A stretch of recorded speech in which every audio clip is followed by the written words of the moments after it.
Olá, meu amado irmão, pastor Gineton Fernandes por aqui, sempre falando sobre pregação. E hoje eu estarei falando sobre pregação expositiva.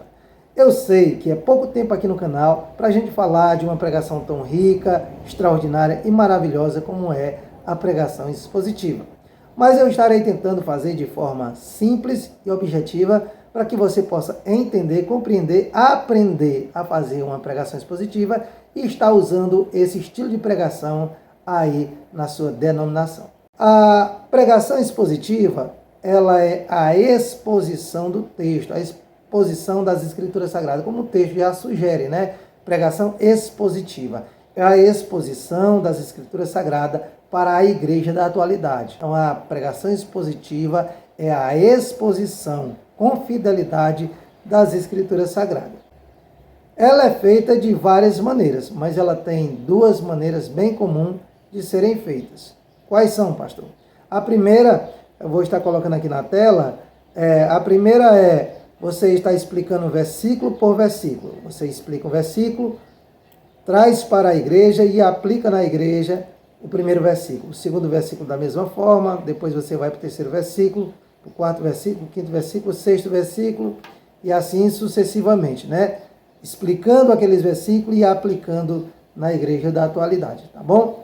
Então essa é a primeira maneira de ser feita, e depois vem a segunda maneira. Qual é a segunda maneira de ser feita? Aqui também eu coloquei aqui na tela. A segunda maneira de ser feita é você pegar o assunto e dividir em três partes, né? Você divide aí ela em três partes, para estar explicando a primeira parte, segunda parte, terceira parte. Isso é chamado de pontos ou tópicos, né? Que você pode até depois estar dividido aí em subpontos ou subtópicos, tá bom? Então, essas são as maneiras de serem feitas, né? A primeira maneira é explicando versículo por versículo e aplicando na igreja. E a segunda maneira é você estar aí dividindo o assunto em três partes e estar aplicando, explicando e aplicando na igreja, na sua pregação. Agora nós vamos para aquilo que você precisa para fazer uma boa pregação expositiva. Primeiro, escolher o texto. Segundo, ler o texto. Terceiro, identificar sobre qual o assunto está sendo abordado. Você deve identificar o assunto que está sendo abordado, o que está sendo falado naquele texto, tá bom? Depois, no quarto ponto, tirar um tema. Você tira um tema sobre aquele assunto que está sendo abordado. Então, você já tem um tema. Quinto, extrair o aprendizado. Você vai notar no seu caderno todo o aprendizado que você adquiriu com aquele texto.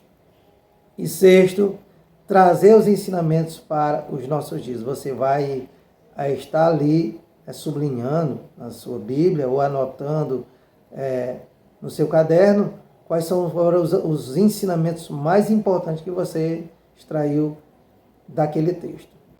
Agora vamos para o exemplo. Eu escolhi a forma de fazer essa pregação expositiva, explicando versículo por versículo, tá bom? Então o texto que eu escolhi está em Atos capítulo 2, versículo 42 ao 47, que diz assim: E perseveravam na doutrina dos apóstolos, e na comunhão, e no partir do pão, e nas orações. E em toda a alma havia temor, e muitas maravilhas e sinais se fazia pelos apóstolos. E todos os que criam estavam juntos, e tinham tudo em comum. E vendiam suas propriedades e bens, e repartiam com todos, segundo cada um havia de mista. E perseverando unânimes todos os dias no templo, e partindo o pão em casa, comiam juntos com alegria e singeleza de coração, louvando a Deus e caindo na graça de todo o povo. E todos os dias acrescentava o Senhor à igreja aqueles que havia de salvar. Agora que eu já escolhi o texto, li o texto, vou estar identificando de que é que o texto está falando, tá bom? Então o texto está falando aqui das atitudes da igreja primitiva, como a igreja primitiva se comportava. Eu consigo encontrar aqui 7 comportamentos da igreja primitiva, 7 atitudes da igreja primitiva, né? E como Deus agia naquela igreja extraordinariamente. Agora que eu já identifiquei qual é o assunto do texto, então eu vou estar tirando aqui o tema. O tema da minha pregação vai ser uma igreja com propósito, porque eu identifiquei que aqui são 7 características da igreja primitiva e o propósito da igreja na atualidade é viver essas 7 características da igreja primitiva. Então, uma igreja com propósito é o meu tema. Agora que eu já tirei o meu tema, eu vou estar tirando os pontos. Lembrando que cada versículo tem um ponto, tá certo? Talvez um versículo vai render 2 pontos, e por isso que a gente vai fazer 7. Tem 6 versículos e a gente vai fazer 7 pontos, tá bom? Olha, e perseverava na doutrina dos apóstolos, na comunhão e no partir do pão e nas orações. Como no futuro a gente vai estar falando sobre comunhão e partir do pão, a gente vai estar tirando só a doutrina dos apóstolos e as orações. Nós vemos que a igreja primitiva, ela perseverava na doutrina dos apóstolos. Ela tinha uma vida, né, focada na doutrina dos apóstolos e também nas orações. Era uma igreja que orava. Então, um dos propósitos da igreja na atualidade é voltar à doutrina dos apóstolos e a uma vida de oração. E ter uma vida de oração. Segundo ponto, em toda a alma havia temor e muitas maravilhas e sinais se faziam pelos apóstolos. Nós vemos que a igreja primitiva, ela estava vivendo a efusão do Espírito, a descida do Espírito Santo, e eles tinham, né, essa ação do Espírito Santo com muito temor. Então, você vê uma igreja primitiva que vivia as maravilhas do Espírito Santo, da ação do Espírito Santo, uma busca, né, pela presença real do Espírito Santo que a igreja na atualidade deve buscar. Então esse é o segundo propósito da igreja, ter uma vida de temor, uma vida de busca de maravilhas e sinais. No terceiro ponto, nós vamos ver aqui no versículo 44, e todos os que criam estavam juntos e tinham tudo em comum. Aqui nós vemos a união da igreja, né? Apesar das suas diferenças, ele sabia conviver com as diferenças e tinha aquele desejo de estar sempre juntos. Não era cada qual fazer por si, não. Era uma união, né? Então, no terceiro ponto, nós vamos colocar aqui que essa igreja, ela tinha uma união de estar sempre junto, estar sempre próximo e ter tudo em comum. No versículo de número 45, ele diz, e vendiam suas propriedades e bens e repartiam com todos, segundo cada um havia de mista. Né? Nós vemos aqui uma vida de caridade ativa da igreja primitiva. Então, a igreja primitiva, ela tinha uma vida de caridade. Quando ela via que o irmão estava passando necessidade, estava passando situações financeiras, problemas na sua vida financeira, passando por dificuldade, alguém passando fome, alguém passando sede, e ela tinha essa preocupação, né?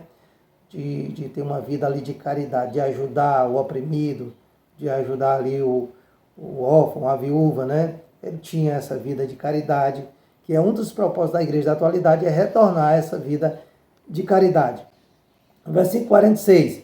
E perseveravam unânimes todos os dias no templo. Aqui, por isso que eu dividi em 2 pontos, aqui eles perseveravam todos os dias no templo. O que é que eles faziam no templo? A gente vai ver, né, que muitas vezes eles iam para ler a leitura, que era para adorar a Deus, ele ia lá, ele lia um salmo, ele lia um livro de Isaías, lia uma passagem bíblica, ia para adorar a Deus no templo.